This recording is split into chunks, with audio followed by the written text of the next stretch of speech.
the Single Mom Success Podcast, episode 33.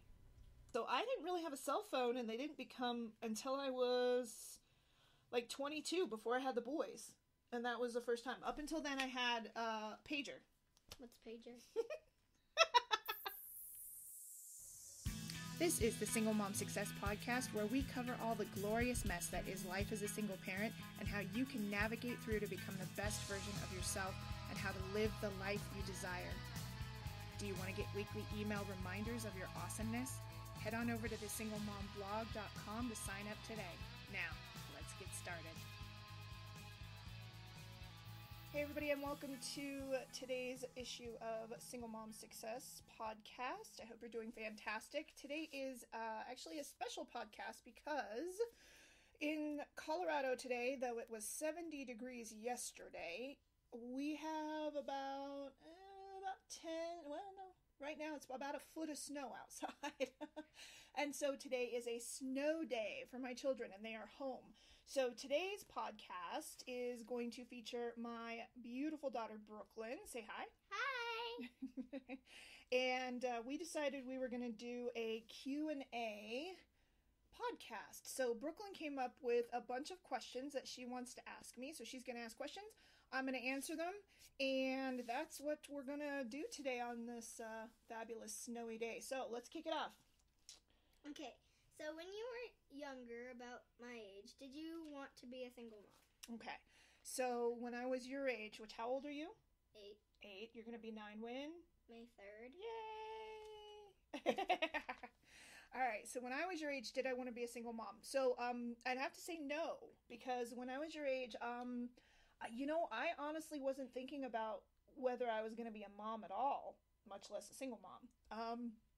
I wasn't really one of those kids who thought too much about, like, I wasn't one of those little girls, you know me, I'm a tomboy, I'm not really girly, I don't do foo-foo stuff, so I wasn't really one of those girls that imagined, like, what my wedding was gonna be like, and getting married, and having kids, like, I just didn't think like that, and I'm wondering, I think sometimes that's because I was, I came from a divorced family. Like my parents got divorced when I was 4. So I really didn't have that perspective of a mom and a dad and a family living together, so my dynamic growing up was a little different. And I don't have any memory of my parents married. So I think that played a role. What? I don't have a memory of my parents being married either because they were never married. We were never married. But I don't even remember my parents together, so. Me either.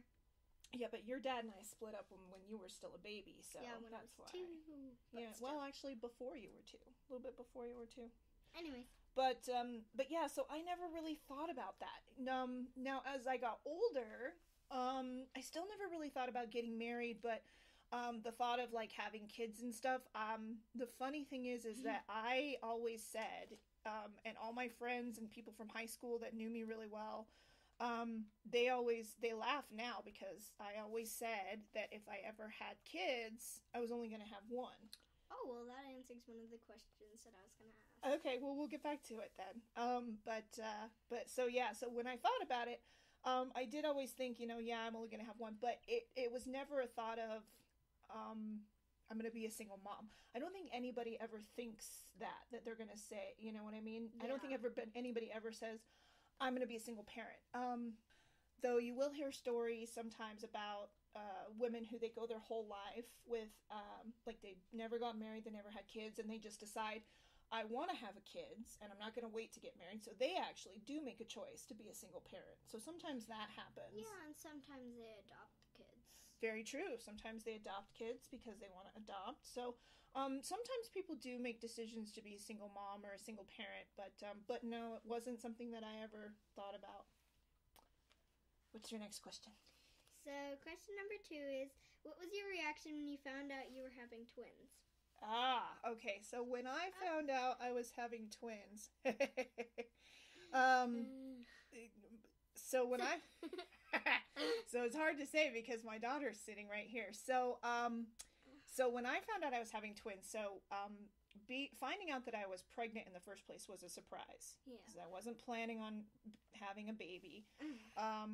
So it was a surprise to find out that I was pregnant. And so when I went in for my first ultrasound, and you know what an ultrasound is, right? Okay. So when I went in for my first ultrasound, the lady put, you're giggling at me. The lady put the little sensor, the ultrasound thing on my tummy, and she went, "Oh," and that kind of freaked me out. And I was like, what's wrong? And she goes, nothing. And she turned the monitor away so I couldn't see. And she spent forever, like she was moving around and pushing buttons and doing all this other stuff. And I was just laying there, like really impatient. I was like, do I get to see? It was very frustrating. And so finally she goes, yeah. And so she turned the monitor and she put it up on the top of my stomach. And I was like, and I got to see the picture of the baby. I was like, oh, look, his baby and his little head. And, I was like, oh, so cute. And then she moved it down lower. And I was like, oh, look at this, like another angle. I was like, oh, so that's like, camera A and camera B. And she said, no, that's baby A and baby B. And so my words were, I was like, oh, crap, I didn't say that, but you're here. So it was the equivalent of that. So I was a little freaked out. I was very freaked out because, I wasn't planning on having, the one baby. And now here I am, I'm having twins. So I was really, really surprised, and I was like, oh my God. And it was very overwhelming. And I sort of, I got really upset and I started kind of crying, and she's like, it's okay. I'm like, oh my God. I'm like, I didn't even know what I was going to do with one. Now I'm going to have two. And I'm like, I don't even know what I'm doing. So I was very freaked out. But finally she got done. And it's funny because a really good friend of mine came to that ultrasound with me. And I came out and I showed her the pictures, and she's like, oh, look. And I was like, what do you notice? And she's like, oh, look, the baby. And she's looking at the pictures. I'm like, what do you notice? And she's like, the baby looks fine. It's a baby. And I was like, and I pointed where it said baby A and baby B. And she's like, oh, crap. Like, she said the same exact thing that I said. And I was like, yeah. And it's funny because to this day, she still remembers that story. And she tells me all the time, she's like, I still remember when I came to that ultrasound with you. And you were like, look, it's baby A and baby B. And she's like, we were both freaked out about it a little bit. I'm like, yeah. Who was the friend you brought? She's my friend LaDonna. And she actually worked with me. And she was with me for my entire pregnancy. Because she was where I worked. And she was a really good friend of mine. She was there, when she came to visit me when I had the boys, and when I went back to work, I would, every so often I would bring them in with me, and so she's known the boys since they were infants, and then, or even before they were born, she saw them, she didn't know them. But, and then she was actually the one who took the phone call, when Gage was taken to the hospital because I was at work. So she was there for me through all of that. So she's been along for the ride the entire time. All right, next. Okay. Question. Well, what was gonna be 4, but now it's 3 because I X'd out 3. What was your reaction when you found out you were having another kid? Which would be me. Which would be you. My reaction when I found out I was going to have another baby, again, I was surprised because it was not something that I was planning. And, to be honest, your dad and I, we thought we had been careful. And so it was something that we, neither one of us were expecting. So I was, I got to admit, I was very scared because I didn't know how I was gonna do, what I mean? I was already a single parent and I was already, struggling. So it wasn't a great time for me to have another baby, so I was a little more scared, but, I will tell you the very first time I went in for an ultrasound, I made the doctor check. I was like, are you sure there's only one? Like, because I was freaked out because of the thought of, like, having twins again. Having twins again. Or triplets or, anything. God, triplets. Right, oh. like, yeah. So I 5 was kids. No. super freaked out because when you have twins, the odds of you having multiple births again it's pretty substantial. high. Yeah. Yeah. So yeah, I was definitely freaked out, especially thinking, what if I have another set of twins? Like, Yeah. oh my god. 4 kids, 5 kids. Yeah. No. So every time I went in, I was like, and I had an ultrasound. I'm like, make sure there's still only one. She's like, do you think you're gonna grow another kid? I'm like, look, I know that they can hide. Sometimes they hide behind each other. I've heard stories about people not realizing they were gonna have twins because one baby was in front of the other. Like, make sure that there's only one in there. So yeah, so that was it. And I was definitely freaked out because you know the story of your dad and I. When we first met, there was nothing serious between us. We weren't, so I wasn't sure how he was gonna take it, and it was something that was it was a little scary for me, and it took me quite a while to tell him because he it wasn't something that I had planned. It wasn't something that he had planned, obviously. And, so he and I wasn't sure how it would go. So I was very scared to tell him. And it took me a while to do it because I didn't know. Well, and I'll be quite honest, for a while there was a time where I thought, maybe I won't tell him, and that's kind of he would never get to see his daughter. That's true. And that's one of the things that, that it took me a minute to, it crossed my mind, and I thought about it and debated it, and, I realized, ultimately that wouldn't be fair, and it would not be a cool thing to do. So even though it was something that was scary and that I wasn't sure how everything would go, it was something that I needed to do. So what did you guys do? Like, what did you and the boys do for fun before I was born? Oh, let's see. A lot of the same things that we do now. I mean, but here's the thing. I mean, you got to stop and think. Before you were born, the boys were little. They were your age, they were younger, and so we did a lot of the things that you like to do. We went to the park, we went to the pool. We were sort of limited in some of the things that we could do because of Gage, because when he was little... Like Chuck E. Cheese? Yeah, we couldn't do Chuck E. Cheese because Chucky would scare him so bad. Well, at first, it wasn't just Chucky, it was the whole environment. So one of the things that happened with Gage is he had a lot of problems with sensory integration. Sensory integration? I'm going to tell you. So that's a really good question. So sensory integration, you know what your senses are, right? Yeah. What are your 5 senses?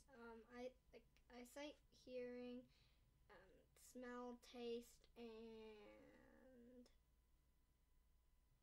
touch. Touch. Okay. So if you think about all of the senses that you have, your senses are constantly kind of reporting back to your brain what's going on around you, right? The lights, the noise, the way things feel, right? But think about how much of your senses that they report that you sort of ignore. You filter them out. A lot, right? So right now, if you think about it, if you were to close your eyes, all the stuff that you can hear, right? And it's really quiet in here right now because we're recording, but if you think about it on a normal day, what's going on? Like the dogs barking, the TV on, music playing, like a lot of different things. When you're in school, think about all the noises when you're in school, right? All the kids and the talking and the walking and the cutting and the, all the things, the guinea pig, all the things that make noise in your... All the pets. We have like 8 pets in our classroom. Right, so all the pets. Except for half of them. But then... Almost all of them don't make any noise besides the 2 guinea pigs. Right. So, now think about all of the things that you smell. The things that you smell. Lotion, perfume, dogs. Like right now, it's because it's snowing, wet dog. Right now, I smell wet dog, coffee, and perfume. There you go. So, but you don't think about it unless you stop to think about it, right? Like normally you don't think about it. It's just something that your brain processes, but you sort of pushed aside. What about the things that you feel right now? What do you feel? This chair. The basically. chair. The way the stool feels. Yeah. What about the way your clothes feel? You don't think about that, right? No. Stop and think about it. Okay, So those are all the things, and they're all happening all at once right now. Yeah. Right? But you don't think about them unless you force yourself to stop and think about them, Yeah, right? unless the clothes are like itching you or something like Right, that. but even if they're not, right, if they're bothering you. Now, imagine that you couldn't filter them out, that you couldn't. And so you're always aware of how your clothes feel, the sounds that you hear, the lights, the noise, like nothing was stopping it from coming in. That's what happens with Gage. He has sensory integration problems. He can't stop. So imagine that you feel all those things, hear all those things, smell all those things, and there's no way for you to push them aside.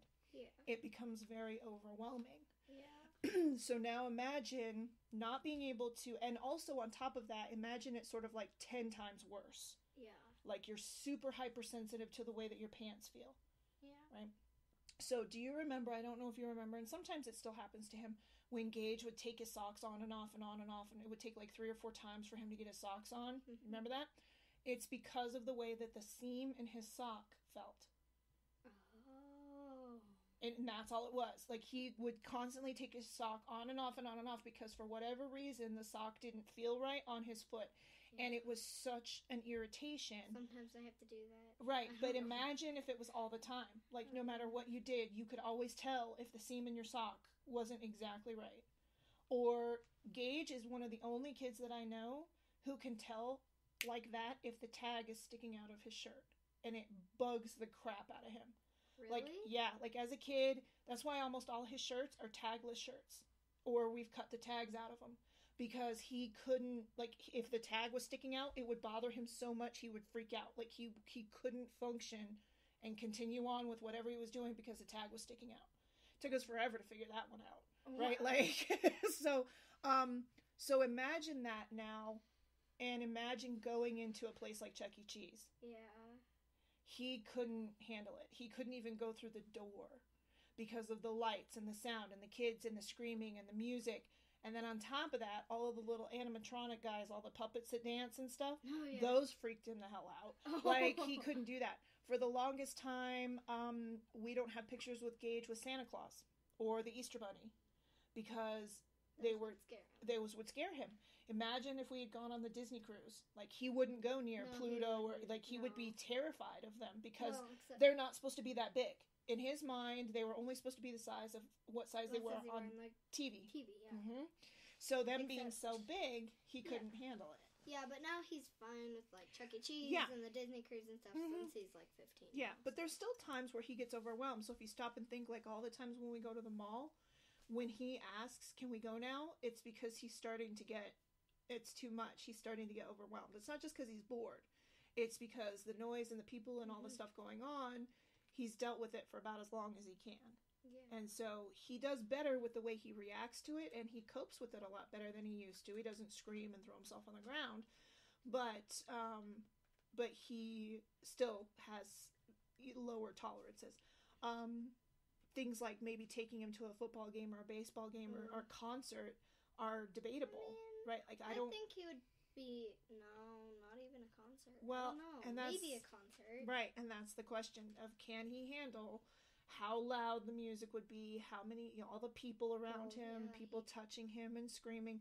So it's always, never sure if he'd be able to do it, but we keep trying, and as he gets older, he gets better.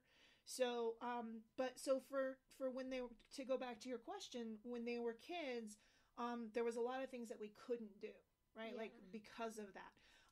But we still, we like to play. We'd go outside. We lived in an apartment at the time, so we'd go to the pool a lot, and we'd play in the pool. So, a lot of the same kind of things that we do now. The things that you like to do. And you would go back to Virginia a lot.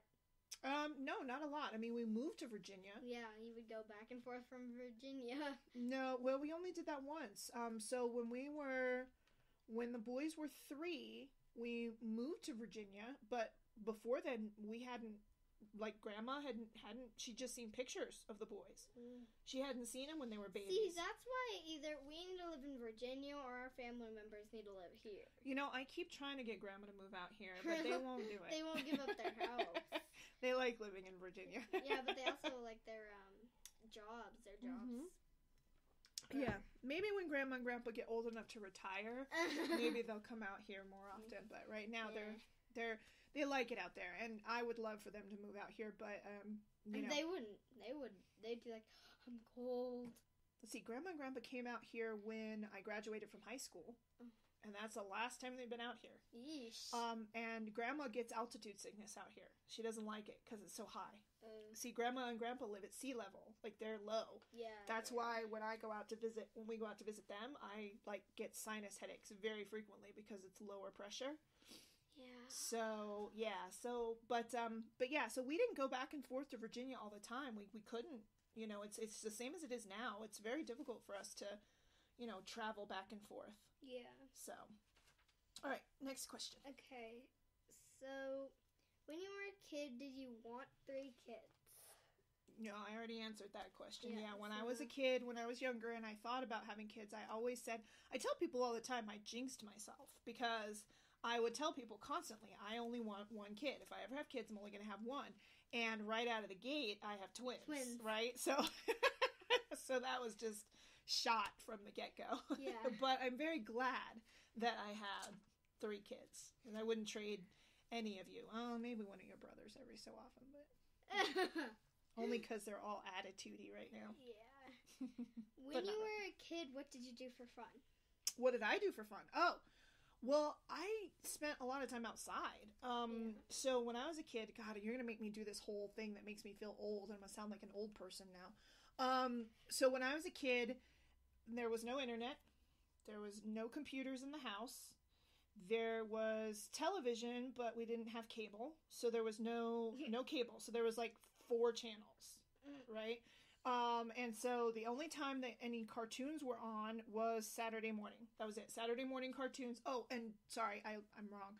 Saturday morning cartoons, and then there was like a couple of hours in the afternoon when kids got home from school. So it was like after school cartoons, right? But that was it, right? So if you missed your Saturday morning cartoons, that was it. There was nothing fun for you to watch, like on TV. And like the joke is there's a comedian that does a lot of jokes, but he's like, remember when you were a kid, he's like, you had like 3 channels and you would only have Saturday cartoons. And if the president came on, your day was like shot because that was it. He was on every single channel. And you couldn't get away. There was nothing to watch other than that, right? So I spent a lot of time outside, especially in Virginia. We lived at when I was living in Virginia, we lived at Gigi Fry's house when I was with my mom. So I would play outside in the grass. I would play in the trees. I would climb the pine trees. I would come out all sticky from pine tree stuff. Yep, all the sap. I would go out in the woods. I think I was one of the only grandkids. There was only, well, I don't remember if Paula ever got lost, but I was one of the few, if only, grandkids who didn't get lost in the woods. Like, every other grandkid has gotten lost in the woods by Grandma and Pop-Pop's house. But it was so cool because there was just so much space, right?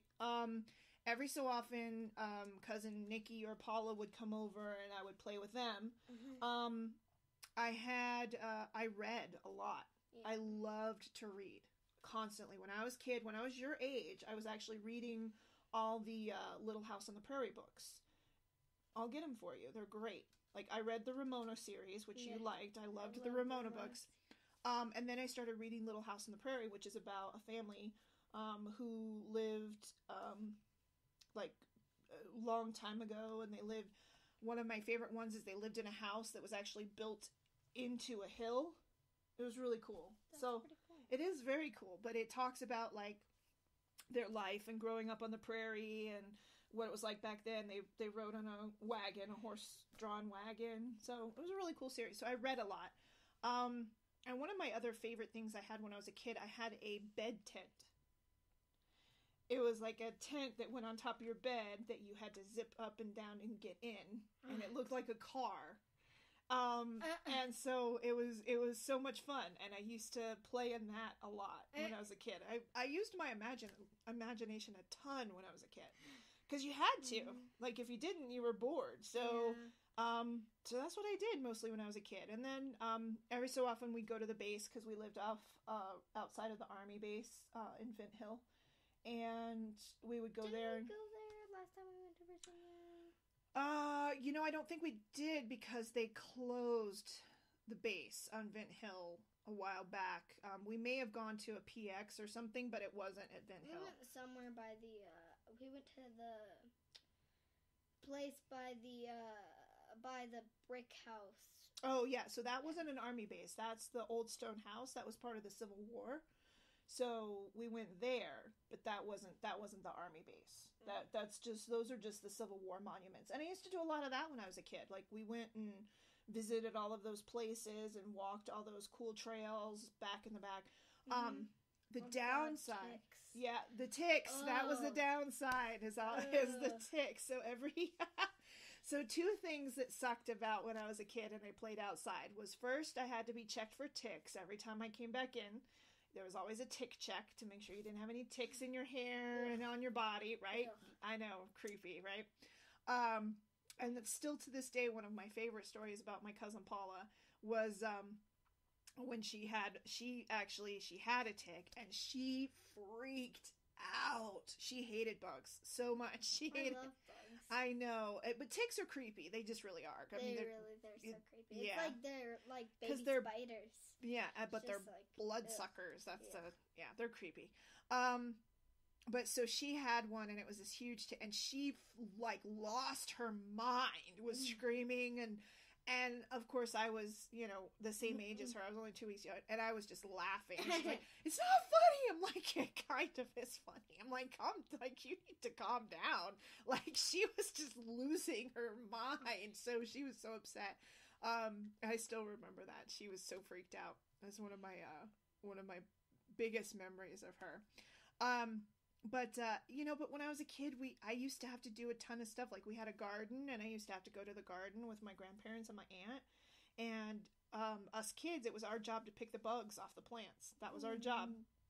And so we would, and my cousin Nikki and my cousin Paula, they hated doing it because they hated bugs. And I was the tomboy. I'm like, I don't care. That would be fun. But we got paid. So, like, even back then, I was like, I'm not going to care about the bugs because I'm going to get paid for, doing it. And the more I do, the more money I make, right? So, like, I was like, I didn't care. So even back then, I was looking at, how to earn money and get paid for, So, like, I wish things were still like 25 cents and stuff. Gosh, me too. Now I've officially become old because I remember when I could buy stuff for 25 cents. Do you remember blackjack gum? I do, but I've never bought it. You didn't? I didn't like, well, it tastes like black licorice. Ugh.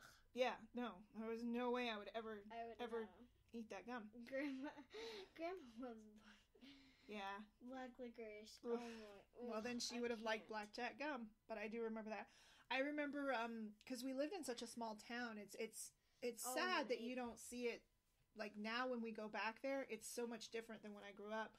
It was, like, there wasn't even a stoplight there. It was just a stop sign, and there was a little family, like, mom and pop grocery store, and so me and Pop-Pop and cousin Nikki, we would walk down to that little mom and pop grocery store, and he'd buy us a little Klondike bar, and it was fun. We used to love doing it. We'd walk down to the post office, and so it was neat, but we spent a lot of time outside, a ton of time. The other thing that sucked when we had to come inside was, so I don't know if you remember, but Aunt Debbie, she's completely and totally allergic to everything, all animals. Anything that's an animal with fur or feathers, she's allergic to, right? Yeah, I know. So if we went outside and we had been playing with the dogs outside, because we had German Shepherds, but they were outside dogs. Yeah. If we had been playing with the dogs or touched them at all, we had to strip. We had to take all our clothes off outside and then go inside and get straight into the shower. Like, that's what we had to do every time. Oh otherwise, otherwise Aunt Debbie couldn't breathe. So, that's what we had to do. It sucked.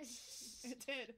So, that stinks. But that was pretty standard. It was check for ticks, take off your clothes, go get in the shower every time. Wait, but so if all three of you guys were touching the animals, would you have to walk around naked or take a shower together? We all had to go and stand. And there was 2 bathrooms, so we each had to take a shower in the bathroom. But Cousin Nikki was small enough.